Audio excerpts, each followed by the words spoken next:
Madam madam అసలు ఈ కేసులో మాట్లాడడానికి ఏమీ లేదండి. ఓపెన్‌గా ప్రతి ఒక్కళ్ళు వినే వాళ్ళందరికీ కూడా ఈజీగా అర్థమవుతుంది. అతని క్యారెక్టర్‌కి ఇంపార్టెన్స్ ఇచ్చేలాగా ఇందాకటి నుంచి పెద్ద ఆర్గ్యూ చేస్తున్నాడు మనతో.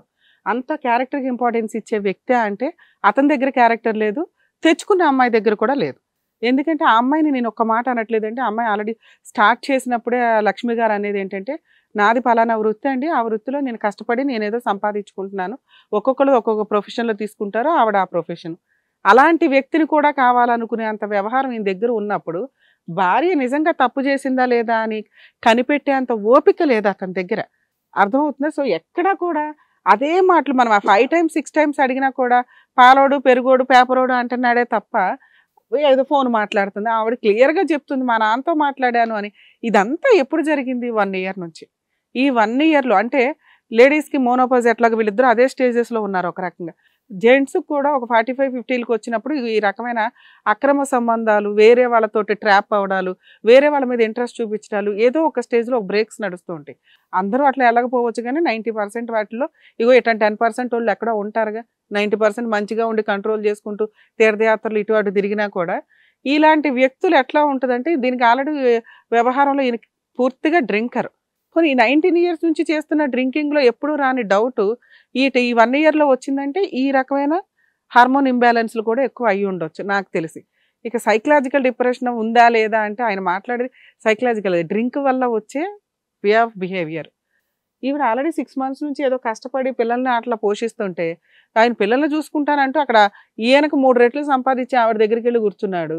ఇక్కడ ఈవిడ విలన్‌గా ఉంది కాబట్టి వాళ్ళిద్దరూ కొంచెం అన్యోన్యంగా నడిపిస్తున్నారు ఇక్కడ. ఇన్ కేస్ ఈవిడ సైలెంట్ అయిపోయి ఈవిడ బతికేది ఈవిడ బతుకుతుంటే ఆవిడని కంట్రోల్ చేయడం ఈయన వల్ల కాదు. ఈయనకున్న బ్రెయిన్ ఆలోచనలకి ఆవిడ ఒక గంట కూడా ఈయనతో టైం స్పెండ్ చేయలేదు. ఎందుకంటే 2 విరుద్ధమైన ఆలోచన విధానాలు ఉన్న వ్యక్తులు. అలాంటి వ్యక్తులు అన్యోన్యంగా కూర్చొని ఇక్కడొచ్చి మాట్లాడేస్తాము. మేమిద్దరం ఒకటండి అంటే కుదరదు. ఎందుకంటే లీగాలిటీ లేదు. నెక్స్ట్ ఆవిడ విషయానికొచ్చేసరికి నేను ఈళ్ళతో కలిసుంటానండి అంటే ఆవిడ ఆలోచన విధానం ఏంటి ఆవిడకి అవసరం. సొసైటీలో మనం చాలా కేసెస్ కూడా చూస్తూ ఉంటామండి. అమ్మాయి ఇట్లా బిజినెస్ చేసుకుంటూ వెళ్తే క్యారెక్టర్ తక్కువగా చూడడమో ఏదో. కానీ ఇట్లా అమ్మతో ఉండడము, అక్క చెల్లెళ్ళతో ఉండడము, భర్త అనే ఒక లైసెన్స్‌డ్ పెట్టుకొని అతను ఒక రకంగా ఏజెంట్‌గా బిహేవ్ చేస్తుంటాడు. సో, ఆ భర్త అని మేమిద్దరం వైఫ్ అండ్ హస్బెండ్ అని చెప్పుకుంటూ బిజినెస్‌లు చేయడం బాగా ట్రెండ్ నడుస్తుంది. ఇలా ఇలా ఉండి దొంగతనాలు చేస్తూ ఉంటారు. మంచి ఫ్యామిలీ కపుల్స్ అంటే మనం ఏమనుకుంటాం మంచి ఫ్యామిలీ కదా అని ఏదో మాట్లాడడం, ఇళ్ళ దాకా రానివ్వడం, పరిచయాలు అంటే పక్కింటోళ్ళు, ఎదురింటోళ్ళు రెంట్‌లకు ఉన్నప్పుడు అదే వ్యవహారం కదా!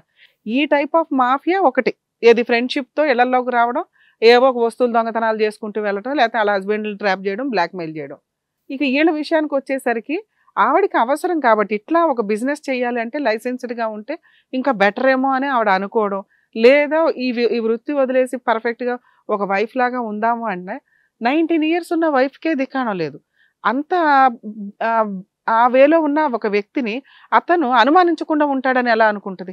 ఎందుకంటే బిజినెస్ చేస్తున్నావు ఎవరో వచ్చుంటారు వాడితో వెళ్ళిపోతావా, వీడితో వెళ్ళిపోతావా అనడానికి ఎక్కువుంది. ఈవిడంటే భార్య, నలుగురు పిల్లలున్నారు కాబట్టి సర్దుకుంటది. ఉంటుంది. నా భర్త కావాలండి నేను ప్రూవ్ చేసుకుంటానంటది. అరే! ఇందాక నుంచి మొత్తుకునేది మనం ఏంటి? నువ్వు ప్రూవ్ చేసుకోవడం కాదే తల్లి. నువ్వు ఆల్రెడీ మీరు చెప్తున్నది మేము నమ్ముతున్నాం. అతను ప్రూవ్ చేసుకోవాలి. అతను ఆల్రెడీ క్యారెక్టరే పోయింది. ఎదురు పెళ్లి ఎవరో ఒక ఆవిడని తెచ్చి పెళ్లి చేసుకున్నాడు. ఆవిడ ఎలాంటిదో కూడా అర్థమవుతుంది. ఏ క్యారెక్టర్ గురించి మాట్లాడుతున్నాడో అక్కడ అంత క్లారిటీగా అనిపించట్లేదు. ఇక్కడ వచ్చి కూర్చోవాల్సిన వ్యక్తులు ఎవరు? ఈవిడ పిల్లలు. ఈళ్ళ నలుగురు పిల్లల్లో పెద్ద పిల్లోడికి గనక ఈ విషయం తెలిస్తే అలా పోలీస్ స్టేషన్‌కి వెళ్లి కంప్లెయింట్ ఇస్తే ఆయన్ని తీసుకెళ్ళి లోపలేస్తారు.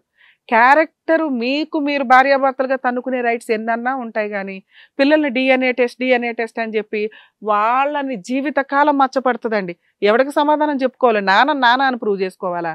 అమ్మని అమ్మ అని ప్రూవ్ చేసుకోవాలా? మీ ఇద్దరు చేసే భాగవతం పనులకి. మీ ఇద్దరు కాదు నువ్వే. ఎంత నంగనాచిలాగా మాట్లాడుతున్నావయ్యా ఇందాక నుంచి? ఏంటి నువ్వు మాట్లాడే సమాధానం నాకు అర్థం కూడా కాల. ఏంట్రా బాబు అంత బకరాల్లాగా నమ్మేస్తావు అనుకుంటావా ఇక్కడికొస్తే? పిలిచిందండి మా పరువు తీసిందండి అంటే ఆవిడ తీయాల్సిన పరువు వేరే చోట. నువ్వు జీవితంలో తలెత్తుకొని వెళ్ళలేవు ఆ ఏరియాలో. నీ పెద్ద కొడుక్కే పిలుస్తాం ఇప్పుడు. మేము ఈ కేసులో నీకు కాల్ చేస్తున్నాం నీ కొడుక్కి. ఆ అబ్బాయి ఆల్రెడీ 18కి వస్తున్నాడు. ఫోన్ చేసి చెప్పమంటావా మీ అబ్బాయికి? ఉరేసుకుంటావు ఇంటికెళ్ళి తెలుసా? ఎవ్వడు బెల్ట్ తీయవసరం మీ అబ్బాయి తీస్తాడు. ఒళ్ళుకి ఇవ్వకి మీరు పెళ్ళిళ్ళు చేసుకునేది నలుగురు పిల్లల్ని రోడ్డు మీద వదిలేస్తావా? ఆ అమ్మాయి ఏదో గవర్నమెంట్ కాలేజీలో స్కూల్లో వేసి చదివిస్తుంది. చెప్పు ఏం సమాధానం చెప్తావు చెప్పు. ఆవిడ వృత్తి ఆవిడ ప్రొఫెషన్ ఆవిడ ఇష్టం. ఈవిడ్ని అను, ఈవిడ ఆల్రెడీ పర్ఫెక్ట్ గా ఉంది, పాలోడితో మాట్లాడకూడదా? పాల బిల్ నెంబర్ నువ్వే కట్టొచ్చుగా, వచ్చి చెప్పి ఏం సమాధానం చెప్తావు చెప్పు. టార్చర్ కూడా బాగా పెడుతుంది. ఏం టార్చరు? ఏమంటే తాగొద్దు అన్నటువంటి టార్చరా? చూడలేదు ఆమె సరిగ్గా చూడకపోవడం. ఏం చూడట్లా? నేను ఎప్పుడైనా భర్త గుమ్మం దగ్గరకు వచ్చి పువ్వులు పెట్టుకొని నుంచోవాలా? చూడలేదు, కానీ వేరే వాళ్ళతో మాత్రం నవ్వుతూ మాట్లాడుతుంది. నువ్వు ఇలా మాట్లాడితే నవ్వుతూ ఏం మాట్లాడుతుంది? భయంతోనే మాట్లాడుతుంది. నీకు గుమ్మం దగ్గరకు వచ్చి నుంచోపోవడం ఆవిడ చేసిన తప్ప, నవ్వుతూ మాట్లాడకపోవడం క్రైమా? వేరే వాళ్ళతో నవ్వుతూ మాట్లాడడం ఏంది? ఆ ఫోన్ పట్టుకుని మాట్లాడము. బావా మా నాన్నతో బావా నీ మాట్లాడింది. ఇప్పుడు నువ్వు జైలుకి వెళ్తావా మారుతావా? ఈ రెండే మాటలు. నిన్ను ఇప్పటికిప్పుడు మీ అబ్బాయితో, మీ ఆవిడతో కంప్లైంట్ ఇస్తే కామన్ కేసులు, మీ అబ్బాయితో కంప్లైంట్ ఇప్పిస్తా. నువ్వు డిఎన్ఏ టెస్ట్ అని ఎంత మాట్లాడుతున్నావో తెలుసా? నీ తిరిగిపోతానానికి వాళ్ళు డిఎన్ఏ టెస్ట్ చేయించాలా? మీ ఆవిడ పోలిక లేదు, నీ పోలిక లేరా పిల్లలు? ఎక్కడ హాస్పిటల్ నుంచి ఎత్తుకొచ్చేసారు ఇద్దరు కలిపి? అయితే మీ ఇద్దరి మీద కేసు వేయాలి. నువ్వు పిల్లలు దొంగవా? మాకు తెలియదు ఇప్పటిదాకా. పోలీసులు ఫోన్ చేస్తాం, మీ అబ్బాయికి చేస్తాం, ఈ రెండే. మీరు ఇక్కడ ఏదో ఒక డెసిషన్ తీసుకునేదాకా. అసలు ఆ అమ్మాయికి నిన్ను ఇచ్చి పంపించడం కాదు, నిన్నెందుకు పంపించాలా? చక్క టైంకి వంట చేసి పెడుతుంటే తింటా కూర్చుంటావు, మళ్ళీ ఆలోచిస్తావు, పేపర్ వాడు వస్తాడా, కరెంట్ వాడు వస్తాడా, బాత్రూమ్లు క్లీన్ చేసే వాళ్ళు వస్తారా అని. సిగ్గులేదు? నలుగురు పిల్లలు ఎలా బతుకుతారా అని చూసుకోవు. పాతివృత్యం గురించి మాట్లాడుతున్నావు, వెళ్ళి ఎవరినో చేసుకుని వచ్చి కూర్చున్నావు అక్కడ. ఏమ్మా ఏం చేద్దాం చెప్పండి తల్లి, మీకు సీన్ అర్థం అవుతుందా? కరెక్ట్ గా ఉన్న భార్యకే దికాణం లేదు, నిన్ను బాగా చూస్తాడని ఎట్లా అనుకుంటున్నావు? ఒక పూట తిండి పెట్టడు, క్యారెక్టర్ అసాసినేషన్ చేస్తే నరకం కనిపిస్తుంది నీకు. ఈ రోజు దాకా నిన్నెవరు ఏమి అడగట్లా, నీ స్వేచ్ఛలో నువ్వు ఉన్నావు. ఇప్పుడు రెస్పాన్సిబిలిటీ తీసుకుంటున్నాడు, ఎవ్రీడే నువ్వు సమాధానం చెప్పాలి. నువ్వు చేసే బిజినెస్ కంటే ఈయన చేసే క్యారెక్టర్ అసాసినేషన్ ఇంకా నరకం తెలుసా? అర్థమవుతుందా మీకు? చెప్పమ్మా లక్ష్మి, ఏం చేద్దాం చెప్పండి. లక్ష్మి గారు చెప్పాలండి, మాట్లాడాలి. వాళ్ళిద్దరిని భార్యాభర్తని పిల్లల్ని కలపండి మేడం, నేనే పక్కకు వెళ్ళిపోతాను. లక్ష్మి విజయ్ గారు మీ వయసు ఏంటి, మీ ప్రవర్తన ఏంటి, నలుగురు పిల్లల్ని పెట్టుకొని మళ్ళీ లక్ష్మి అంటారు? లక్ష్మి గారు మీరు తీసుకున్న డెసిషన్ కరెక్ట్ అమ్మా. ఈ రోజు మీకు కష్టంగా అనిపించవచ్చు, కానీ ఇలాంటి వ్యక్తి మీకు అర్హుడు కాదు, మీ పక్కన కూర్చోడానికి కూడా పనికిరాడు. అర్థమవుతుందా? మీరు వెళ్ళిపోండి అమ్మా ఇక్కడ నుంచి. ఇంకొకసారి కత్తో కటారాలో పట్టుకొని మీ ఇంటి చుట్టూ తిరిగితే ముందు పోలీసులకు ఫోన్ చేయండి, లేదా మాకు ఫోన్ చేయండి, మేమే ఏం యాక్షన్ తీసుకోవాలో తీసుకుంటాం. ఎందుకంటే ఇప్పుడు ఆయన్ని వేయాల్సిన హాస్పిటల్లో వేయాలి మేము, లేదా జైల్లో అన్నా కూర్చుంటాడు, ఈ రెండు చోట్లే. అలాంటివి తీసుకొస్తే ఈసారి పొడి చేసుకోమని చెప్పమ్మా. మంచి నిర్ణయం తీసుకున్నారండి లక్ష్మి గారు, థ్యాంక్ యూ. నిన్నేమైనా మీ ఆవిడ దగ్గరికి పంపిస్తాం, ఈ ఇల్లు కాకపోతే ఈ ఇల్లు దొరికిద్దిలా అనుకుంటున్నావా? మీరు హాస్పిటల్కి వెళ్తారా, జైలుకి వెళ్తారా? ఈ రెండే ఆప్షన్స్ మీకు ఉన్నవి. మీరు హాస్పిటల్కి వెళ్తారా, జైలుకి వెళ్తారా? Sorry madam. ఏం సారీ? మాకెందుకు సారీ, మీ ఆవిడకి చెప్పుకో. నన్ను క్షమించు. సరే బావా, మంచిగా ఉందమ్మా, పిల్లలు మంచిగా చూసుకుంటా బా. ఇంకొకసారి ఆ అమ్మాయి ఇంటి దగ్గరికి వెళ్ళినా, ఆవిడ ఇంటి చుట్టూ కత్తులు పట్టుకుని తిరిగినా మాత్రం ఊరుకో. ముందే చెప్తున్నా అమ్మ, నీకు ఏ కష్టం వచ్చినా మాకు ఫోన్ చేతల్లో మేము అందుబాటులో ఉంటాం నీకు. అమ్మా నమస్తే అమ్మా, థ్యాంక్స్ అమ్మా. మాకు ఆపరణ జాగ్రత్త పద్మ గారు. జాగ్రత్త.